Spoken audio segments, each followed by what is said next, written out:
High, কেমন আছো সবাই? আশা করি সবাই খুব ভালো আছো। আবারও চলে এসেছি নতুন একটা কাজ নিয়ে। যারা আমাকে খুব কাছ থেকে চেনো তারাও সবাই খুব ভালো করে জানবে আমি খুব একটা সাজাগোজা তো করি না। তাই জন্য এইটুকুনি ছোট্ট একটা জুয়েলারি বক্সে আমার হয়ে যায়। আর জুয়েলারি বলতে তো ওই সামান্য কিছু কানের আর কিছু হার, তো এটাতেই আমার হয়ে যায়। তো দেখো, আমি খুব বেশি কিছু কাজ করিনি এটার মধ্যে, খুবই অল্প কিছু কাজ করেছি। গোটা প্রিন্টারেস্ট ঘেটে আমার মনে হলো যে এই সিম্পলের উপর রাখলেই খুব ভালো হবে, হেভি কিছু করলে হয়তো এইটুকুনি জায়গার মধ্যে খুব একটা ফুটতো না। আর মিডিলে যে জায়গাটা দেখো ময়ূরের পালক করছি, এই জায়গাটা আমি ফার্স্টে ভেবেছিলাম যে মিরর কেটে কিছু করব, কিন্তু অত কিছু ভেবে যেহেতু গুছিয়ে আমার বসা হয়নি, তাই জন্য ময়ূরের পালকটাই দিলাম। দেখো তো ভালো লাগছে কিনা ময়ূরের পালকটা, যদি ভালো না লাগে পরে চেঞ্জ করা যাবে।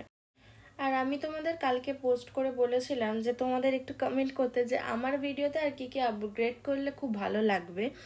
তো খুব কম সংখ্যক মানুষ কমেন্ট করেছিল, আর কমেন্ট করার থেকে বেশি জন ইনবক্সে বলেছিল, আমি জানি না এর কারণ কি। কিছুজন বলেছিল অ্যাকচুয়ালি, খুব কাছে কয়েকটা মানুষ বলেছিল যে হ্যাঁ ভয়েস ওভারটাই কর, সেটা খুব ভালো লাগবে।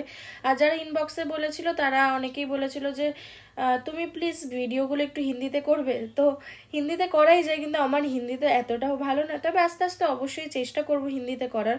আর এটা হলো ফাইনাল লুক, দেখে জানো তো কেমন হয়েছে। এখন এর মতন টাটা, দেখা হচ্ছে পরে।